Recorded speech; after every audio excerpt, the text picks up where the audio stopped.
Hello students, you are most welcome in my channel Atul English studio.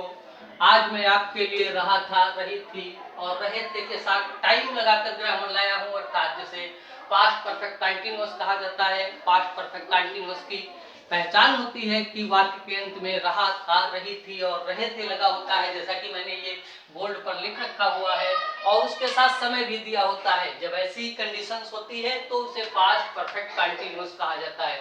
Past perfect continuous को बनाने के लिए मैंने यहाँ पर फार्मूला भी लिख रखे हैं। पॉजिटिव सेंटेंस के लिए सब्जेक्ट का प्रयोग करेंगे और हैड बीन का प्रयोग करेंगे। मेरे पिछले वीडियो में आपने देखा होगा कि यहाँ पर मैं हैज बीन और हैव बीन का प्रयोग कर रहा था, वहां पर हैड बीन का प्रयोग होगा और पास्ट जो प्रेजेंट परफेक्ट थी वो पास्ट परफेक्ट में टेंस पास्ट परफेक्ट कंटीन्यूअस में बदल जाएगी। अब मैंने हैड बीन के साथ वर्ब की फर्स्ट फॉर्म का प्रयोग में आईएनजी का प्रयोग कर रहा हूँ, ऑब्जेक्ट का प्रयोग हो रहा है और सिंस और फॉर का प्रयोग हो रहा है, प्लस टाइम का प्रयोग हो रहा है। अगर आपने मेरा पिछला वीडियो देखा है तो आप समझ सकते हैं कि सेम मैटर आ रहा है, केवल जहां पर मैं हैज बीन और हैव बीन का प्रयोग कर रहा था वहां पर हैड बीन का प्रयोग किया जा रहा है। नेगेटिव सेंटेंस में आते हैं तब उसी तरह नेगेटिव सेंटेंस में सब्जेक्ट को लिखेंगे और हैड और बीन के बीच में नॉट को लगाएंगे। इसलिए मैंने देखिए रेड कलर से बोल्ड कर दिया है नॉट को, और नॉट को कहाँ लगाना है, हैड और बीन के बीच में लगाना है जहां पर तीर का निशान है। वर्ब की फर्स्ट फॉर्म में आईएनजी उसी तरह लगाएंगे, ऑब्जेक्ट लगाएंगे, सिंस फॉर्म के साथ टाइम का प्रयोग कर देंगे, नेगेटिव बन जाएगा।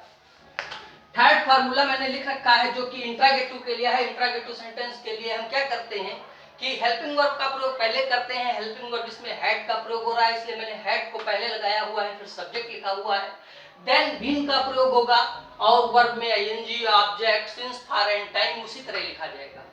फिर क्वेश्चन वर्ड चौथा जो है वो हमारा क्वेश्चन वर्ड अर्थात डबल इंट्रागेटिव में होता है। डबल इंट्रागेटिव का जैसा कि मैं अपने सभी वीडियो में बता रहा हूँ, कब, कौन, कहां, कैसे, किधर, कितने, जिन वाक्यों में लगे होते हैं उन्हें डबल इंट्रागेटिव कहते हैं। और डबल इंट्रागेटिव को बनाते समय सबसे पहले क्वेश्चन वर्ड रखते हैं। क्वेश्चन वर्ड मतलब कब, कौन, कहां, कैसे, किधर, कितने, जो भी वाक्य के बीच में आएगा सबसे पहले उसकी इंग्लिश बनाएंगे।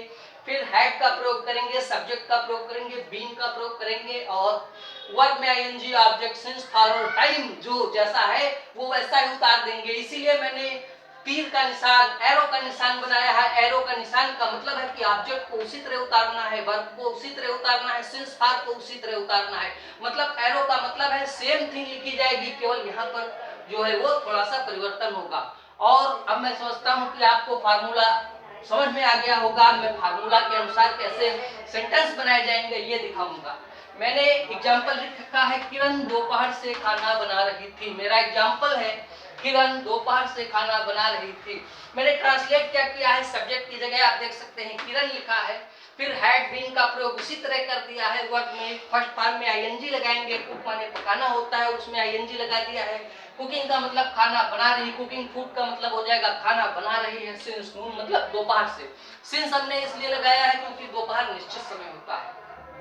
अब अगर मैं कहूं कि मैं इसी सेंटेंस को निगेटिव कर रहा हूं, अगर मैं कहूं किरण दोपहर से खाना नहीं बना रही है, यहाँ पर मैं नहीं का प्रयोग कर रहा हूं कि किरण दोपहर से खाना नहीं बना रही है, तो अकॉर्डिंग टू फार्मूला देखिए हैड और बीन के बीच में नॉट का प्रयोग करते हैं। इस प्रकार से किरण हैड नॉट, नॉट का प्रयोग यहाँ पर कर देंगे, had not been cooking food since noon का मतलब हो जाएगा किरण दोपहर से खाना नहीं बना रही है।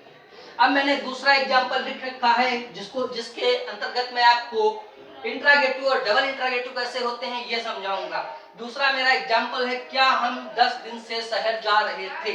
तो चूक क्या का प्रयोग हम कर रहे हैं, इसलिए हैड को जैसा कि मैंने यहाँ पर लिख रखा है हैड को सबसे पहले लगाया जाएगा, इसलिए मैंने हैड को यहाँ पर सबसे पहले लगाया है। फिर हम की इंग्लिश भी बनाई है, बीन को उसी तरह उतार दिए हैं। Going to city for 10 days का मतलब हो गया कि 10 दिन से हम शहर जा रहे हैं।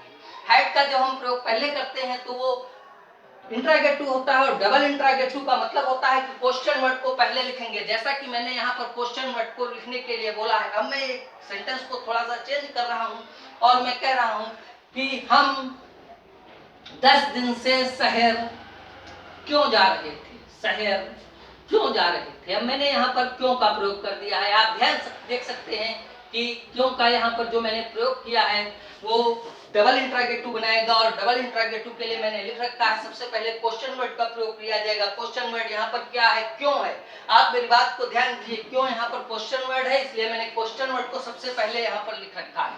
क्वेश्चन वर्ड के लिए मैं व्हाई का प्रयोग यहाँ पर कर रहा हूँ।